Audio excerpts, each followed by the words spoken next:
Forget flying saucers, UFOs identified.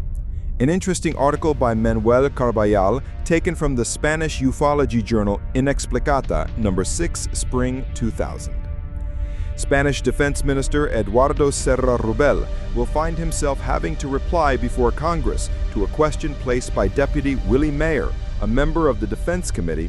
What was the true nature and purpose of the device that crashed in Barbate, Cádiz, a few years ago and whose existence has been denied by the Defense Ministry? In 1997, the residents of Barbate, Cádiz, were startled by the collision of a strange object. One of the witnesses did not delay in taking photographs showing the debris of what has been identified as a U.S. spy plane, along with 2 helicopters from the military base at Rota and U.S. troops collecting the remains. Mayer suspects that the Rota base is employed to store sensitive espionage devices such as a sophisticated telephone detection system and small unmanned drone spy planes. The first time that Mayer addressed the government in regard to the artifact that collided in Andalusia and was later collected by the Americans, Defense thoroughly denied it. But now the deputy has photographic proof of what he believes to be a violation of national airspace. Strange incidents have occurred over the past years in other parts of the country, but have otherwise been relegated to the shadowy borderlands of the saucer mythos. Mysterious lights in the sky, unknown radar traces, enigmatic objects that crash and are retrieved by military men. It seems like a storyline for the X-Files, but the source behind these events is much more solid than that. There is no need to invoke little green men from space. Mayer's questions in Parliament coincide with a political storm that has been brewing in Italy as the consequence of an aviation accident which took place almost 20 years ago. At 10 p.m. on the night of July 27, 1980, a DC-9 flying between Bologna and Palermo crashed and killed 81 passengers aboard in what would become known as the Ustica tragedy. At the time, some Italian publications attributed the collision to the DC-9's proximity to a UFO prior to crashing, and even that the airliner exploded in mid-air. The Italian military denied everything, insisting that it had merely been an accident. But Special Judge Rosario Priore has recently brought Generals Lamberto Bartolucci, the former Air Force Chief of Staff, Franco Ferri, the former Assistant Chief of Staff of the Defense Ministry, Corrado Melillo, former Section Chief of the Air Force, and Zeno Taschio, former Head of Intelligence for the Italian Air Force, on the grounds of bearing false witness, all of whom stand accused of lying about the Ustica tragedy. Only a few weeks ago, several German publications printed the hitherto most solid theory about the accident. The UFO cited by the witnesses to the event was in fact a missile. As shown in the hearings initiated by Priore, the remains of a Libyan MiG fighter were discovered a few weeks following the accident. For 20 years, UFO stories successfully distracted the public over the real cause of the accident, a military mistake. Martians in Galicia, Spain.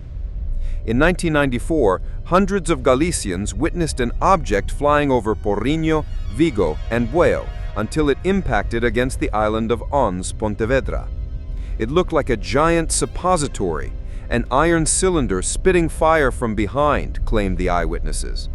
Portuguese civil aviation reports now clarify the mystery.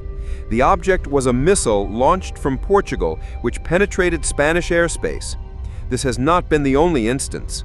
On a number of occasions, Galician sailors have seen bizarre objects in the sky and have collected the remnants of metallic artifacts in their fishing nets. From the diplomatic and political perspective, it would have been much more serious for the press to publish that a Portuguese missile had flown over several Spanish towns only scant miles from the Galician shore, rather than stating that Galician fishermen are seeing Martians. This has been the screen behind which the Defense Ministry has concealed numerous military experiments in our country. That same year, also in Galicia, a more serious incident took place. A luminous object seen by hundreds on the morning of January 18th collided Mount Condo, La Coruña, leaving a spectacular crater measuring over 100 meters in diameter. Astrophysicists from the University of Santiago de Santander headed to the site in search of what they thought was a meteorite, but when they reached the location, could not find any traces of the object that had caused the crater. Residents of nearby towns claimed having seen policemen, members of the Guardia Civil, and soldiers in the area.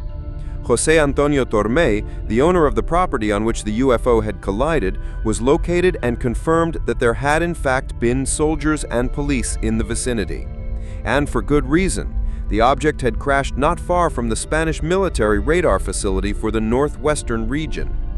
Santiago University astrophysicists have suggested in the prestigious journal Nature that the object was a secret military artifact.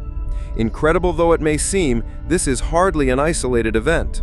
On other occasions, as occurred that same year in La Coruña and previously in Sevilla, strange aeronautical devices fell to Earth, unleashing a UFO psychosis.